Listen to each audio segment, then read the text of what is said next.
ये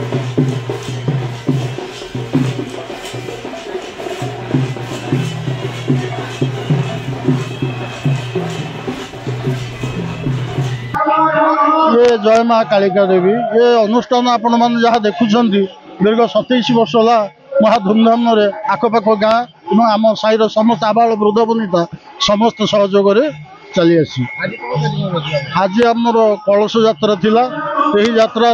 100 रु ऊर्ध्व महिला एवं शिशु उपस्थित थिले युवक एवं शिशु ये मंदिर बहुत पुरातन 1842 मसीह ये मंदिर अच्छी माँ को महिमा कहले बोधे सरब ना ये हूँ परम वैष्णवी ठाकुराणी नील सरस्वती आपन जहाँ कहे एवं ये आसते खोर्धा अळुगुमर जहाँकि बर्तमान सारा पुरी जिलार विरल मंदिर ये जोटि माँ कालिका देवी ठाकुराणी तुलसी पत्र पड़े विचित्र महिमा माँ को ये यज्ञ आज को 3 दिन ही चलो आज मिसी 4 दिन चतुर्थ दिन अवसान पूर्णाहुति बुधवार पड़ुची ये गीता पारायण मुख्य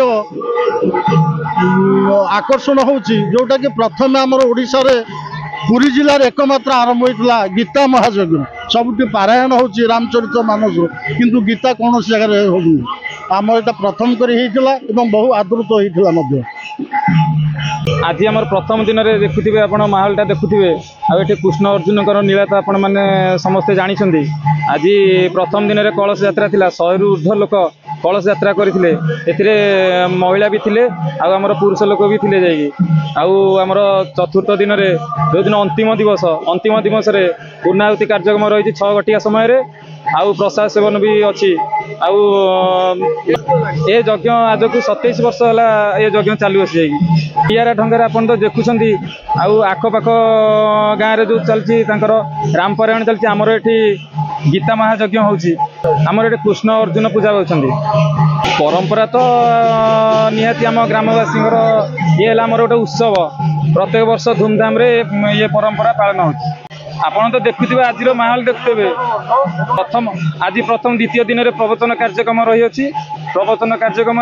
हाराहारी आमर 500 रु 700 लोक समागम हे आउ चतुर्थ दिन में आमर रामनाट्य अच्छी ओढ़ालंग कला परिषद द्वारा से 2000 रु ऊर्ध्व लोक